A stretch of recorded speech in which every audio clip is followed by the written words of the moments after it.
우리 이승철 장로님 여러분 잘 아시죠? 그분이 간증에 의하면은 이전에 술을 그렇게 많이 드셨다는 말씀을 드렸습니다. 제가 이 본우동에 와서 우리 본우교회 오다 보니까 우리 교인도 그렇고 동네가 술에 중독된 사람들이 많더라고요.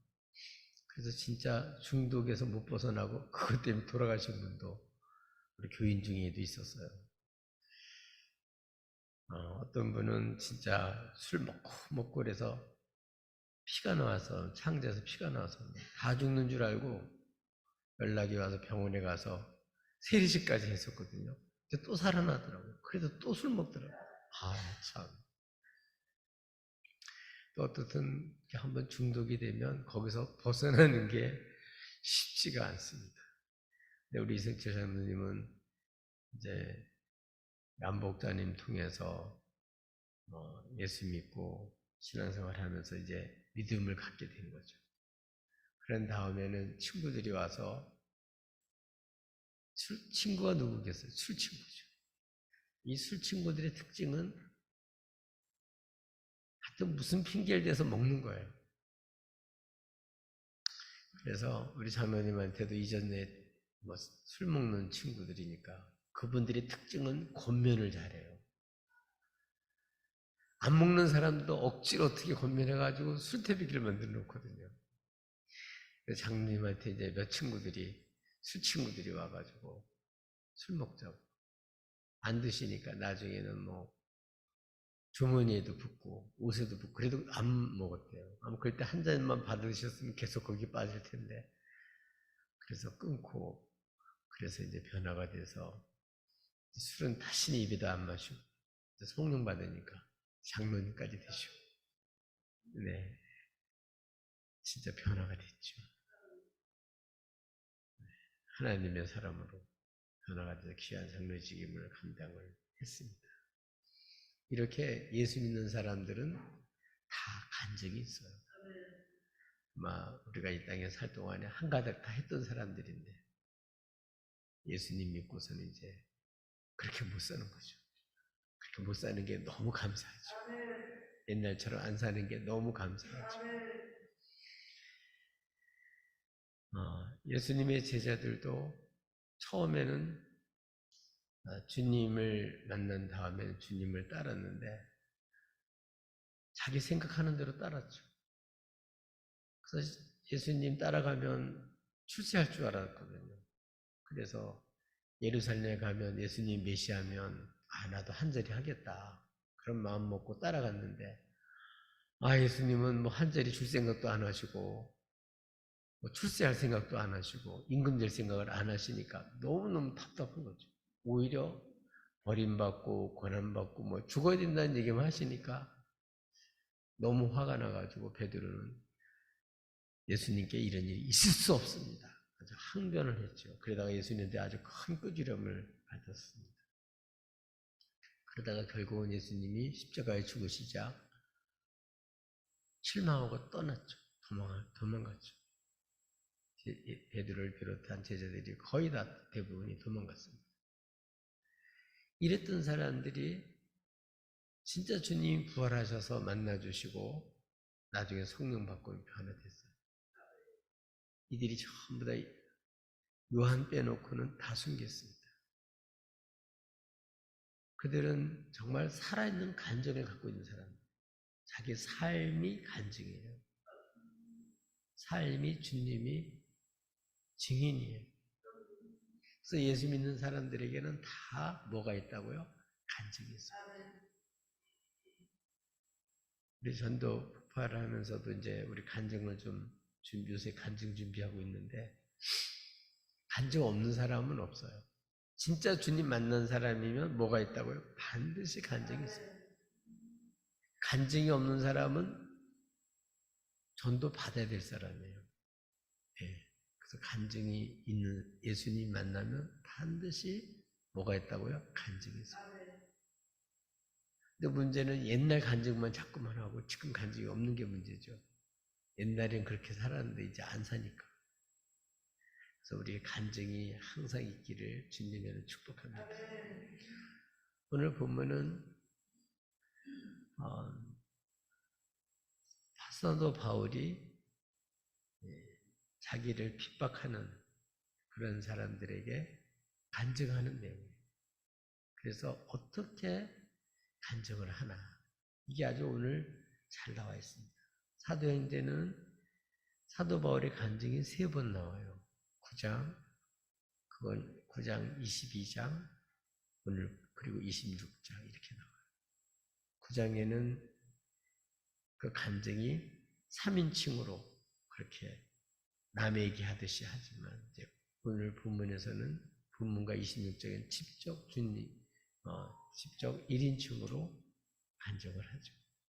그래서 오늘 본문에 있는 내용은 유대인들을 대상으로 간증을 하고 26장에서 이방인을 대상으로 간증을 해요. 그러니까 똑같은 간증이라도 대상자에 따라서 얘기가 더 그쪽으로 가는 게 있고 빼는 것도 이렇게 좀 달라요. 그러니까 틀린 게 아니고 그 대상자에 맞게 간증을 하다 보니까 그렇게 되는 거죠.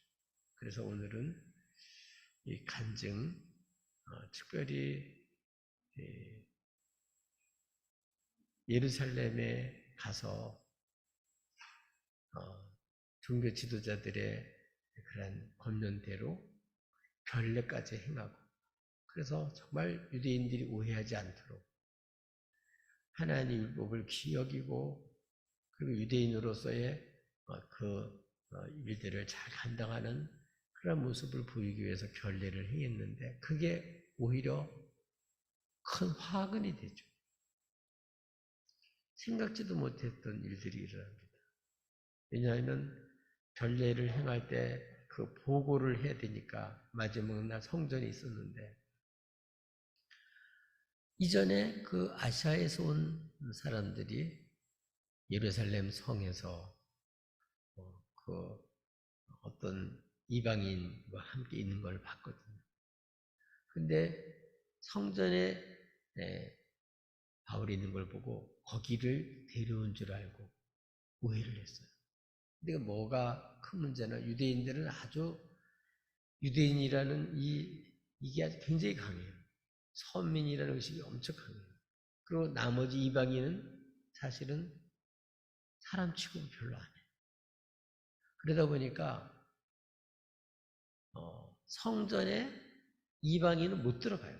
그러니까 그 성전 뜰에서 이방인들은 예배를 해야 되고 유대인들만 그 성전 안으로 들어갑니다. 그래서 성전에 아주 입구에 여기 이방인이 들어가면 죽인다고, 사형이라고 돼 있어요. 그래서 거기 못 들어가게 돼 있습니다. 근데 거기를 바울이 어기고 데려간 줄 알고, 그러니까 이제 유대인들이 더 난리가 난 거죠. 그래서 성 밖으로 끌어내고, 그리고서 사람들이 끌어낸 다음에 막 때리는 거예요. 죽도록 패는 거예요. 죽이려고. 근데 그 소동을 일으키는 것을 알고 천부장, 안토니오 요새에 있던 천부장이 백부장들을 데리고 와서 거기서 건지죠. 그래서 사실 알아보려고 영내로 이제 압송을 가는 과정 중에 그 안토니오 요새 그 들어가는 그 계단 높은 곳에 이르렀을 때 천부장이 얘기를 하죠. 뭐라고 얘기를 하죠? 내가 이 사람들에게 말할 수 있느냐? 무슨 말로? 유창한 헬라어로 말하는 거예요. 그러니까 이 천부장이 그냥 이 유태인임은 알았는데 이렇게 헬라어를 유창하게 하는 것을 보고 문제거리는 아니겠구나 싶어서 백성들에게 바울을 때려 죽이려고 했던 사람들에게 말을 할 수 있는, 변명할 수 있는, 간증할 수 있는 허락을 해요. 그래서 그 안토니아 요새 그 뜰 위에, 계단 위에서 그 아래에 있는 그런 자기를 패서 죽이려고 하던 사람들에게 오늘 간증하는 내용이에요. 그래서 오늘 이 간증을 보면서 아, 간증은 이렇게 하는 거구나. 우리 예수 믿고 구원받은 우리들도 이 간증을 통해서 우리 예수님을 전해서 자기를 변화시킨 그 주님을 증거하고 또 그 간증을 듣고 또 다른 사람들이 예수님을 할 수 있도록 간증하는 일이 중요합니다. 그래서 자기 목숨 위태로운 그런 지경에서도 자기의 사명을 감당하고 싶어서 그 자기를 여같이 해치려고 하는 그 사람들 앞에서 아주 당당하게 간증하는 내용이에요. 그러면 우리는 그러면 어떻게 간증을 하면 될까? 첫 번째로 오늘 내용을 보면 내가 예수님 만나기 전에 나의 상태, 예수 만나기 전에 나의 모습, 그 모습은 어떤 모습이죠? 지금 예수 믿는 사람 핍박하는 옛날 자기의 모습이니까 똑같은 거예요. 공감대가 형성이 되는 거죠. 그러니까 예수 믿기 전에 나의 상태, 그거를 얘기를 해줄 때 모르는 사람들이 이제 이렇게 같이 공감대를 가지고 듣게 되는 거죠. 오늘 우리들도 이렇게 내가 간증을 어떻게 한다고요? 내가 예수 만나기 전에 나의 모습, 그 모습을 얘기해 주는 거예요.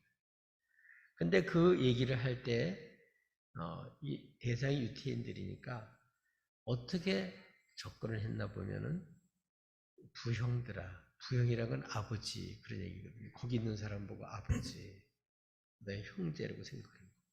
이게 뭐냐면 무시하고 함부로 대하는 게 아니라 굉장히 존경하는 그러한 자세로 대한 거죠. 우리가 전도할 때 우리가 이렇게 깔보거나 업신여기거나 그렇게 하는 게 자존심 상하게 하는 게 아니고 정말 우리가 존경하는 거예요. 존대하는 게 중요해요. 근데 처음부터 이렇게 무시하게 되면 마음 문이 닫혀져서 안 들어요. 그래서 여기 처음에 보니까 부형들아, 아버지, 어머니, 형님들 뭐 이런 식으로 참 존경하는 마음으로 대하는데 이 사람은 유대인들에게 얘기하는 거니까 유대인들은 무슨 말을 할까요? 그 당시에는 아람어를 썼거든요. 그게 히브리 말이에요. 아람어나 히브리 말. 그 당시에 쓰는 말이 히브리 말이 아람어예요. 그러니까 그들이 쓰는 말을 한 거예요. 이게 중요한 거죠.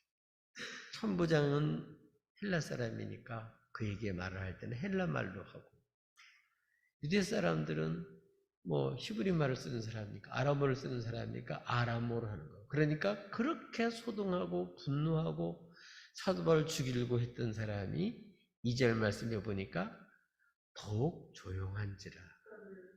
그래서 이제 얘기를 할 수 있게 됐다는 거예요. 이게 중요해요. 그러니까 우리가 주님의 그 사랑하는 마음을 가지고 주님의 그 마음을 가지고 그 사람을 이렇게 존경하는 마음으로 사랑하는 마음으로 봐야 그래야지 마음을 열고 같이 들을 수 있는 거죠. 일단 뭐 들어야 뭐가 되는 거지. 안 들으면 소용이 없잖아요.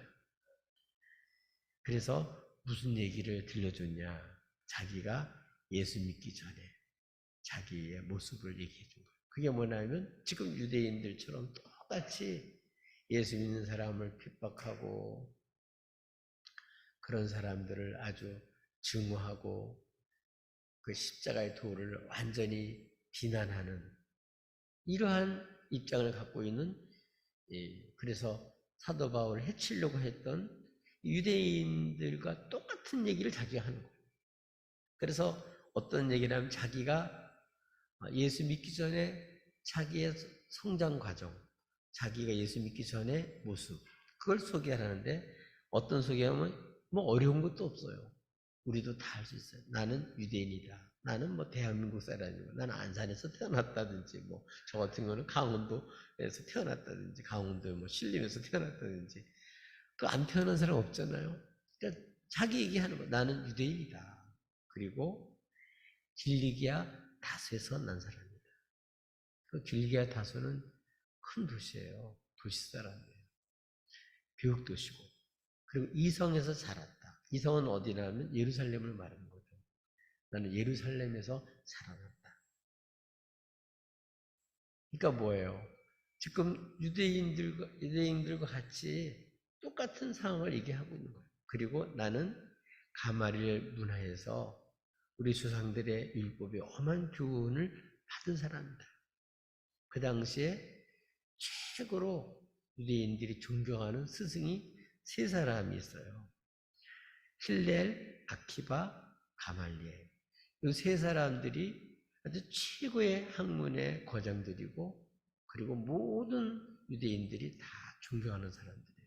근데 그 중에서 특별히 가말리엘이 존경을 받는 사람인데, 그 가말리엘의 문화에서 험하게 대충 한 게 아니에요. 교육을 철저히 받고 훈련을 받은 사람이에요. 그래서 이 사울 같은 경우는 젊은 나이에 사내들인 공의의 회원이 될 정도로 대단히 출세한 사람입니다.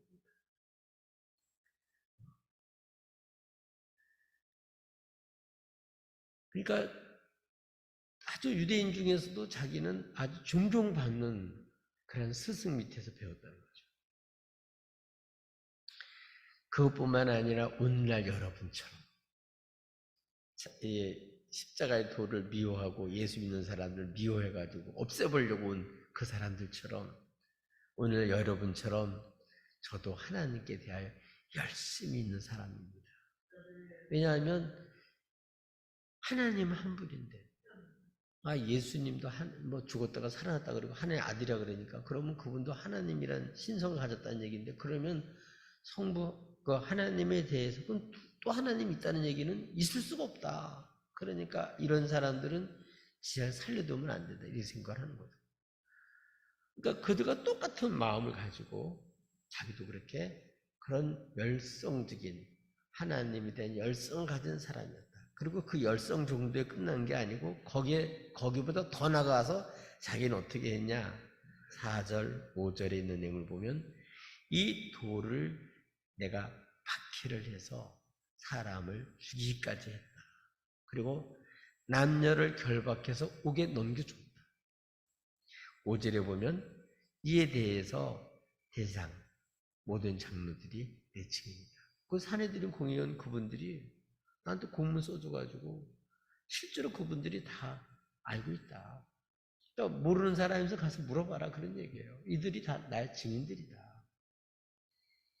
또 내가 그 사내들인 공의의 대장들과 장로들로부터 공문을 받아가지고 다메섹에 도망가 있는 그러한 그리스도인들을 체포하러 공문을 받아가지고 그 사람을 결박해가지고 예루살렘 끌어다가 오려고, 그래서 형벌 받게 하려고 갔다. 이게 뭐죠? 지금까지 당신들과 똑같은, 나도 율법 열성을 가지고 당신들과 똑같은 사람이었다. 네, 이렇게 우리들이 간증을 어떻게 하냐? 예수님 안 믿고 나 욕하는 사람들과 똑같았던 나의 모습. 술 취했던 사람이면, 내가 옛날에 술 취했던 사람이면 잘 통하겠죠. 그 밖에 여러 가지, 예수 믿는 사람 핍박했던 사람이면, 우리 김만수 장로님처럼 딸을 핍박했던 사람이면, 그런 사람들 만나면 잘 얘기할 수가 있겠죠. 그래서 내가 예수 만나기 전에 그 모습을 얘기해 준 거예요. 그 얘기를 하는 이유가 뭐라고요? 이 사람들하고 나도 옛날에 그랬었다. 네. 그걸 얘기해 주는 거죠. 네. 여기 우리 이금희 권사님도 오셨는데, 저 집안도 보통 집안 아니거든요. 예수 믿는 사람들 아주 새도 안 주던 시아버지께서 그런 집안이거든요. 그런 집안에서 장로님도 되고, 집사님도 되고, 권사님도 되고, 믿음의 가문을 다 바뀌어졌어요. 네. 옛날에 이랬던 가문들이. 근데 그 다음에는 어떻게 했냐? 어떻게 이랬던 사람이 변화가 됐냐? 예수 믿게 된 계기가 뭐냐? 변화에 이랬던 사람이 바뀌어진 그런 계기가 있을 거 아니에요. 그런 어떻게 예수 믿게 된다? 예수 만나게 된 그런 경험을 이제 두 번째 얘기하는 거예요. 네. 우리 금희 권사님은 알지 모르지만 그때 우리가 겨우겨우 이제 속회는 그래도 나중에 허락받아가지고 속회는 갈 수 있었는데 장로님의 간증이 하면은 그래도 그 손주들이 났으니까 손주들한테 가서 뭐를 해냐면 요한복음 3장 16절 하나님이 세상을 이처럼 사랑하사 그런 노래로 가르쳐주는 거예요. 그러니까 손주가 그런 노래를 해도 그거는 이쁘죠 또. 그런 식으로 이제 처음 시작이 된 거예요. 네, 그러다 어떻든 미국에 가게 되고 거기 가서는 또 교인들 안 만나면 교회가 없이는 정보도 못 얻고 살 수가 없어요. 그래서 이제 거기 가서 이제 복음을 받아들여서 진짜 예수님 만나서 변화가 됐는데요. 그것처럼 사도 바울은 어떻게 변화가 됐냐? 변화된 그 계기, 자기 예수님을 만난 그러한 만난 그 과정을 소개하는 거예요.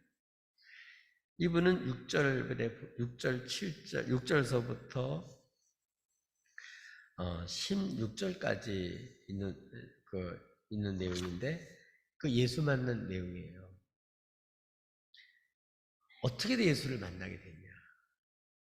이 사람은 이제 체포영장을 가지고 다메섹에 가까이 갔는데 오종쯤 되어서 한 12시쯤 돼서 그러니까 굉장히 시간을 얘기할 때는 굉장히 중요한 시간이에요.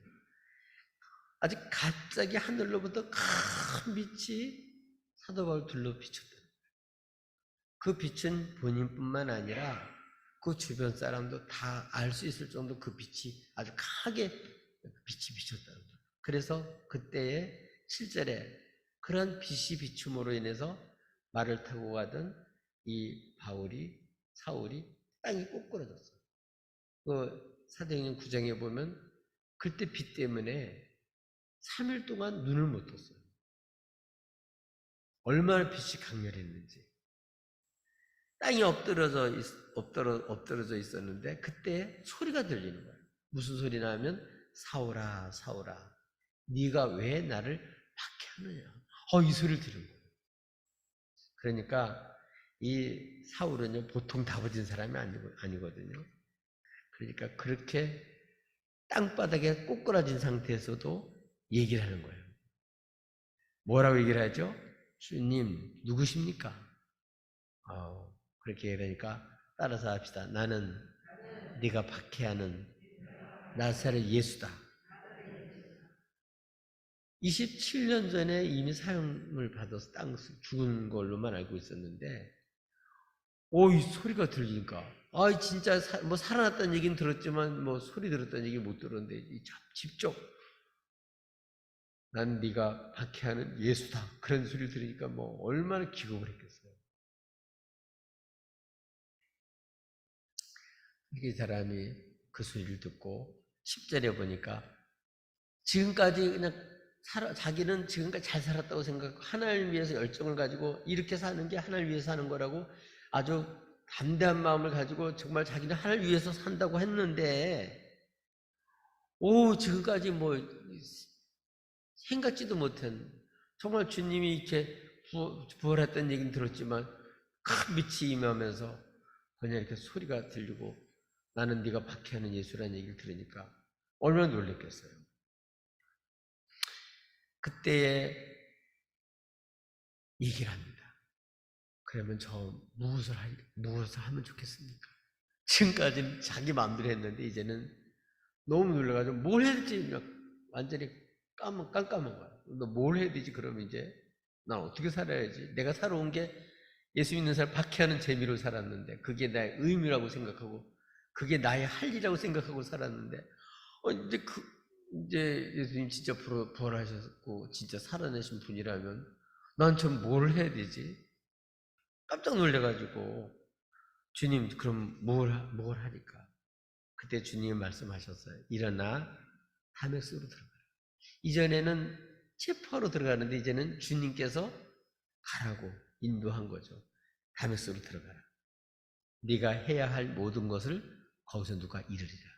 네가 앞으로 어떻게 해야 될 것을 거기 다메섹에 들어가면 이를 사람이 있다. 그러니까 다메섹으로 가라고 얘기를 한 거예요. 그때 자기는 광채로 인해서 볼 수 없게 됐다고 11절에 나와 있죠. 또 뭐 지금까지 눈 뜨고 아주 신나게 정말 하나님 위해서 열심히 산다고 그렇게 해왔던 사람이 갑자기 땅에 꼬꾸라져 가지고 이제는 눈도 못 보니까 완전히 이제 뭐 자기가 혼자 아무것도 못 보고 갈 수도 없는 거예요. 다메섹도 어딘지 뭐 깜깜한 눈인데 어디로 가요? 그러니까 옆에 있는 함께 있던 사람들이 얘기를 했겠죠. 그러니까 그 사람들의 손에 끌려가지고 지금 체포로 갈 때는 말 타고 그냥 신나게 갔던 사람이 이제 끌려가지고 다메섹으로 갔어요. 근데 놀라운 사실은 12절에 보면 가서 보니까 그 당시에 최고로 모든 유대인들이 존경하는 아나니아라는 사람이 있는데 이 사람은 율법을 따라서 경건한 삶을 살기 때문에 모든 유대인들이 존경하는 사람이에요. 거기서 지금 핍박하는 사람들도 다 바울을 때린 사람도 존경해야 될 만한 그런 사람이에요.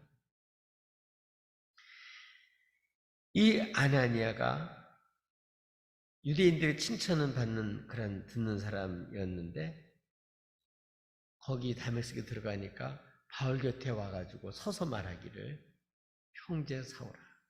자기를 체포로 온 사람인데도 형제라고 형제 사오라. 반갑게 친절하게 맞아주면서 자기가 겪은 얘기를 다 해주는 거예요. 다시 보라.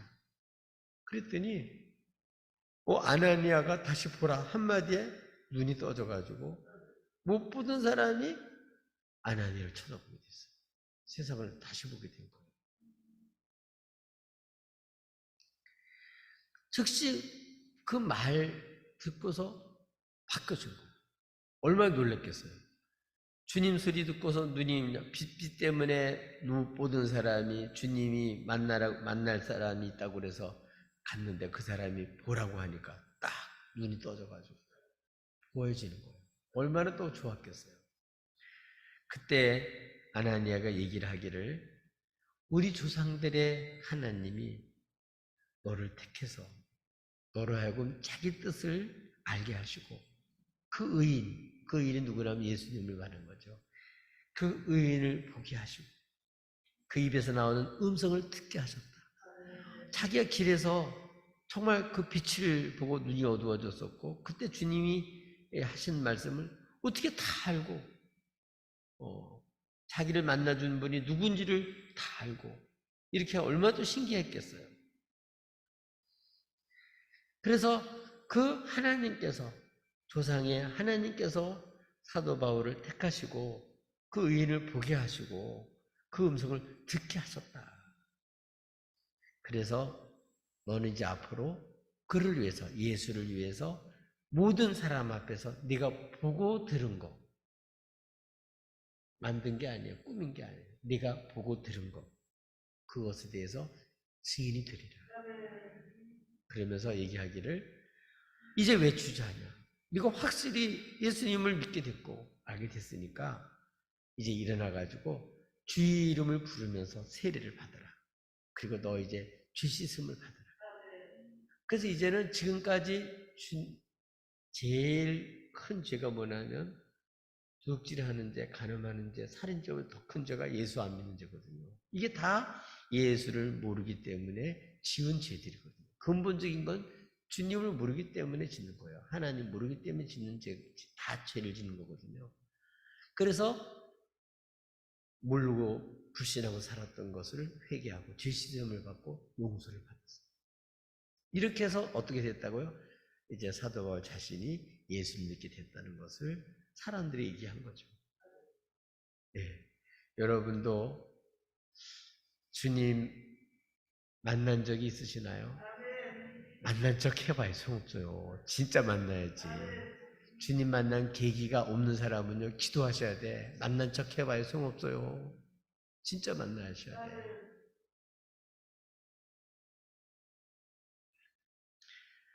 만난 사람은 내가 어떤 상태에 있었는데 나를 이렇게 왜 변화시켰냐? 주님이 이렇게 만나 주셨으니까. 주님 말씀 듣고서 변화가 된 거죠. 예. 아나니아를 통해서 더 확실하게 알게 된 거죠. 이렇게 해서 자기가 예수님을 만나게 된, 그래서 죄 씻음을 받고 이제 앞으로 이제 그분의 증인으로 살아야겠다는 것을 알게 된 그런 계기를 여기서 밝히고 있는 거죠. 여러분도 내가 어떻게 예수님을 모르던 사람이 예수를 믿게 됐는지 이런 것을 소개합니다. 그건 할 수 있죠. 못 맞는 사람 못하는 거고 맞는 사람 할 수 있죠. 셋째, 어떻게 그러면 그 다음에 또 간증을 할 수 있냐? 예수를 만난 다음에 변화된 거. 어떻게 변화됐냐? 그걸 얘기하면 돼요. 확실히 예수님 만나기 전하고 예수 만난 다음은 달라져요. 그러니까 예수를 만나는 게 중요한 거죠. 예. 예수를 믿을 때와 안 믿을 때와 믿는 다음에는 확실히 달라요. 똑같은 사람은 좀 수상해. 그 사람은. 진짜 예수를 믿게 되면 진짜 바뀌어져요. 안 바뀌어진다 그러면 좀 수상해. 진짜예요. 예수 만나면 예수 믿게 되면 바뀌어집니다. 그러면 어떻게 바뀌어졌나? 어떻게 바뀌어졌나? 바울이 어떻게 바뀌어졌죠? 17절에 보니까 후에 사도 바울이 예루살렘에 돌아와 성전에 기도를 했어요. 그러니까 이 유대인들은 지금 이 사울이 성전을 무시하고 그렇게 짓밟는다고 생각하는데 아니에요. 거기서 기도하고 있었던 걸 보여준 거죠. 근데 예수님 만난 다음 여기 후에 이런 내용을 보면 사도행전 9장이라든지 갈라디아서에 나온 갈라디 1장에 나온 내용을 보면 그때가 어느 때냐면 예수님 만난 지 3년 됐을 때예요. 3년 후예요. 3년 후에. 그때 이제 게바를 만나러 예루살렘에 첫 번 예루살렘을 방문했는데 그때 그리스도인들은 얼마나 이 사울한테 시달리고 핍박을 받았는지 안 믿는 거예요. 사도들도 안 믿는 거예요. 왜냐하면 혹시 믿는 척해서 우리한테 정보 빼가지고 우리 다 붙잡아 가려고 하는 거 아닌가 생각이 드니까 마음문을 안 여는 거예요. 무슨 짓을 하려고 또 예수 믿는 척하나. 왜냐하면 워낙 남녀노소를 가리지 않고 체포해가지고 옥에 넘기고 회당에서 막 때리고 스데반을 막 죽이는데 가표를 던지고 이랬던 무시무시한 사람이거든요. 진짜 세상 권력을 갖고 있는 사람이거든요. 그런 사람이 갑자기 제가 예수 믿는다 그러고서 예수를 전하니까 못 믿죠. 수상하죠. 안 믿고 사도들도 안 믿었습니다. 근데 그 중간 역할을 누가 했냐면 바나바가 한 거죠. 바나바가 다 아니까 진짜 예수님 만났고 진짜 하나님이 이방인들에게 이렇게 보내서 그 사명을 예수의 증인으로 지금 살고 있다고 이 사실을 중간에서 바나바가 역할을 해줬어요. 그래서 그때에 3년 됐을 때 첫 번에 예루살렘을 갔을 때 가게 됐는데 거기서 한 보름간 있었거든요. 그때에 이 예루살렘에 가서 무슨 일을 했냐면 기도했어요. 이 사람. 만나는 시간 외에 다른 데 기도를 했어요. 그때 놀라운 경험을 했는데 황홀한 경험을 했어요. 내가 이제 환상을 보게 된 거죠. 그 경험을 얘기를 하는데 18절에 보니까 그때 주께서 사도 바울에게 말씀하셨는데 뭐라고 말씀하셨냐면 속히 예루살렘을 떠나라는 거예요. 나가라는 거예요. 그러면서 그 이유를 밝히는데 그들은 네가 내게 대하여 증언하는 말을 듣지 아니한다. 사도 바울은 지금 거기서 기도하고 능력 받아가지고 뭐 하려고 거기서 이제 복음 전하려고 마음 먹었는데 너 예루살렘 떠나. 네가 나한테 아무리 얘기를 해도 그 사람 안 들어. 그러니까 떠나가라고 얘기했어요. 그랬더니 19절에 자기도 생각이 있잖아요. 그래서 주님께 얘기를 하는 거예요.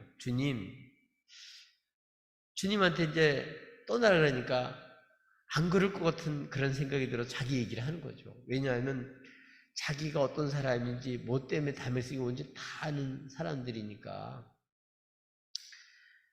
그래서 예수님께 얘기를 합니다. 제가요, 주님 있는 사람들을요, 제가 가두고요, 각 회당에서 사람들을 때리고요, 또 주의 증인이었던 스데반을 피 흘릴 때 제가 곁에서 가표를 던졌어요. 그리고 죽이는 사람들이 옷을 제가 지켰어요. 그거 다 유대인들이 다 알고 있어요. 그러니까 뭐예요? 그러니까 나를 알기 때문에 내 말은 들을 거다. 주님한테 그런 얘기를 한 거죠. 그랬더니 주님이 얘기를 합니다. 떠나. 그래서 주님이 계획을 말씀하시기를 내가 너를 널리 이방인에게 보내리라. 그래서 이제 이 사도 바울이 이 주님의 명령 때문에 자기 생각에는 이제 유대인들에게 이제 복음을 전하고 그러려고 이제 마음을 먹었었는데 주님이 직접 황홀한 그런 속에서 보이시면서 말씀을 주시기를 떠나라고, 두 번이나 떠나라. 그 중간에 이 사람들은 네가 내게 증언하는 말 안 들어. 네가 아무리 여기 해도 소용없어. 그러니까 가, 떠나. 왜 그러나 하면 주님의 계획이 있는 거예요. 그게 뭐냐면 내가 너를 이방인에게 증인으로, 사도로 내가 보낸다. 보낸다는 얘기는 사도라는 뜻이죠. 그러니까 12 제자들은 유대인들의 사도, 주님이 직접 살아생전에 세운 사람들이고, 바울 한 사람은 주님이 죽었다가 부활하셔서 직접 파송한 그러한 이방인에게 보낸 사도예요. 그래서 예수님은 유대인과 이방인 모든 사람들의 구주가 되시는 분인 것을 여기서 알 수가 있는 거죠. 그래서 이방인을 사도로 보냄을 누가 보냈냐면 주님이 보내셨다. 그래서 내가 이방인들에게 가서 이렇게 복음을 전하게 됐다는 사실을 증거하는 거죠. 이렇게 해서 이제는 주님의 자기 생각이 아니라 주님의 보내심을 받아서 자기는 자기가 보고 들은 것에 대해 들은 이 예수님을 증언하는 일을 하는 사람이 됐다고 소개하는 거죠. 그래서 이 사도 바울의 간증의 특징은 예수님만 전해요. 일반적인 간증은 자기 얘기하는데 이분은 그게 아니에요. 자기를 변화시킨 예수님에 대해서만 전해요. 이게 좀 특징이 좀 달라요.